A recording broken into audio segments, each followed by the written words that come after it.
এই যাবৎকালে নারিকেলের ফুল তো অনেক দেখেছি, অনেক খেয়েছি। পেঁপের মধ্যেও যে ফুল হয় এটা আমি আসলে জানতাম না। তো আজকে একটা পেঁপে নিয়ে আসছি, এটা দেখে না বাহিরের দিক থেকে আমার কাছে দেখে খুবই সুন্দর লাগছে। আর একদম পাকা পাকা মনে হয়েছে যে এটা একদম পাকা একটা পেঁপে হবে।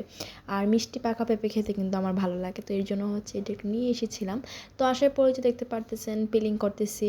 তো মনের মধ্যে অনেক এক্সাইটমেন্ট কাজ করতেছিল আর কি, যে পেঁপেটা ভালো হবে, মানে এটা আশা ছিল যে পেঁপেটা ভালো হবে। তারপর হচ্ছে আমি যখন পেঁপেটা কাটি তখন দেখি পেঁপের মতো একটা ফুল।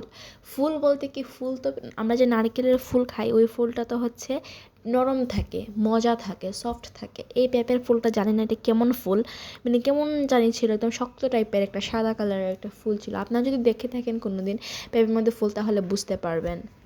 তো আমি হচ্ছে যখন ভিডিও করতেছিলাম তখন আমি জানি না আমার হাতটা কোথায় চাপ লাগছে, মানে ভিডিওটা অফ হয়ে গেছে। আমি আপনার সাথে, আমার ইচ্ছা ছিল পেঁপে ফুলটা দেখানোর, মানে এটা কেমন ফুল আমি তো কখনো দেখি নাই। আমি ভাবতেছিলাম যে আপনারা দেখে যদি আপনারা জানেন এটা কী তাহলে আপনারা আমাকে বলবেন। বাট ভাগ্যক্রমে আমি ভিডিওটাই করতে পারি নাই, মানে এটা হচ্ছে সমস্যা।